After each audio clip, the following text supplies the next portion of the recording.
PCC કક્ષાના અધિકારી દ્વારા પોલીસ સ્ટેન્ડ બાય પોલીસ દ્વારા રોડ પર બેરિકેડિંગ કરવામાં આવ્યું છે। વિશ્વામિત્રી નદીની સપાટીમાં સતત વધારો થઈ રહ્યો છે।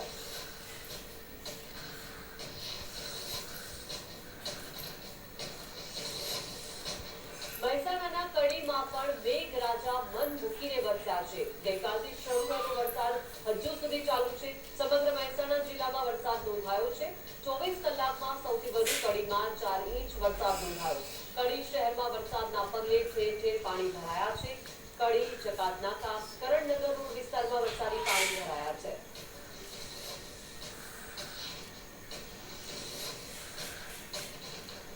મોરબીના રણછોડ નગરમાં લોકો પરેશાન થયા છે। ઘરોમાં વરસાદી પાણી ઘૂસી જતા લોકો ત્રાહીમામ પોકારી ઉઠ્યા છે।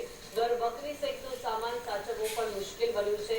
અંદાજિત 1000થી વધુ લોકો પાણી નિકાલના અભાવે પરેશાન થયા છે। મોરબી મહાનગરપાલિકા સ્થિતિ તેમની તેમજ જોવા મળી રહી છે।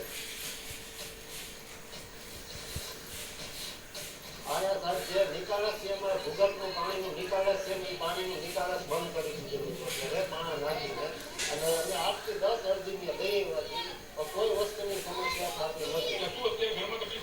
પાણી જ આખું ઘરમાં આવી ગયું તો ઓલરેડી બરોબર અને બધા લોકો તમારે જે તે 3 થી 4 શેરી છે ને બધાના ઘરમાં પાણી રાસું ભરાઈ ગયું નથી કોઈ જમી શકતું નથી કોઈ કઈ વસ્તુનું ખાતું બરાબર બધાના ઘરમાં ઓલરેડી પાણી 10 વર્ષથી આના પોઝિશન છે।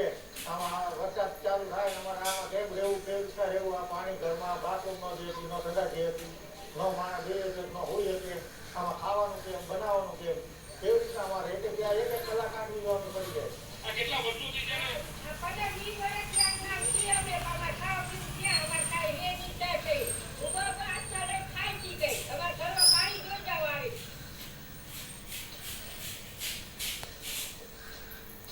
તો સુરેન્દ્રનગર જિલ્લામાં વરસાદી માહોલ જામ્યો। દસાડા તાલુકામાં વરસાદ પડતા પાણી સર્જાયું। સતત વરસાદ પડતા ખેડૂતોના ખેતરોમાં પાણી ફરી વળ્યું। કપાસ સહિતના પાકને નુકસાનની ભીતિ સર્જાઈ।